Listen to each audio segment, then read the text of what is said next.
Hello, dear students. In the previous class, we have seen two examples in which human rights were violated and the lives of those persons whose rights were violated were destroyed. And in today's class, we will study Bill of Rights as well as some other points. So let's start our class. Dear students, first of all, what is Bill of Rights? So answer for this question is the list of rights of citizens is called Bill of Rights. And the list of rights that is called Bill of Rights is enlisted and protected by the constitution of the country itself. And the Bill of Rights prohibits government for its actions against the rights of individuals and secures the protection of rights for every individual. Then there is another question, from whom does the constitution protect the rights of individuals? So the simple answer for this question is government protects the fundamental rights of individuals from some other persons, from some other private organizations, and from government actions itself. And sometimes these laws or some government procedures also violate fundamental rights. So in such cases, judiciary intervenes and protects fundamental rights of every individuals. But certain examples, when the government, whether legislature, bureaucracy, or judiciary, exploited or violated the fundamental rights of individuals, are also seen.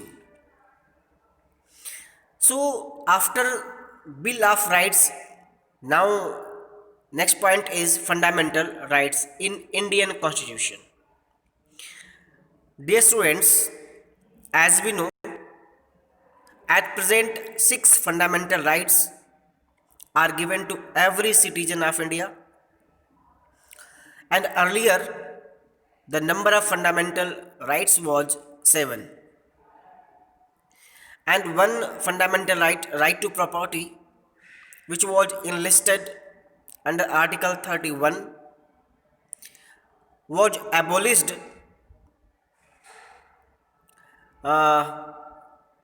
by the 44th Amendment in 1978. And what about the history of fundamental rights? In 1928, Motilal Nehru Committee demanded Bill of Rights for the citizen of India from British rulers, and that's why natural that when India became independent. Okay, that's why it was natural that when India became independent and the constitution was enacted, so every member of the constituent assembly was in favor of giving fundamental rights to every individual, every citizen of India. That's why fundamental rights were enlisted in Indian Constitution from Article 12 to 36, Part 3. And as the word fundamental means something very basic and significant, and it also provides some suggestions that constitution itself must make some special provisions for the protection of these fundamental rights, and they are also given. When we talk about the legal rights, then legal rights are protected by some common laws, while fundamental rights are protected by special laws. And we, the citizen of India, can directly move to High Court and the Supreme Court if our fundamental rights are violated by the government or by some private organization or by other individuals. So fundamental rights are treated particularly,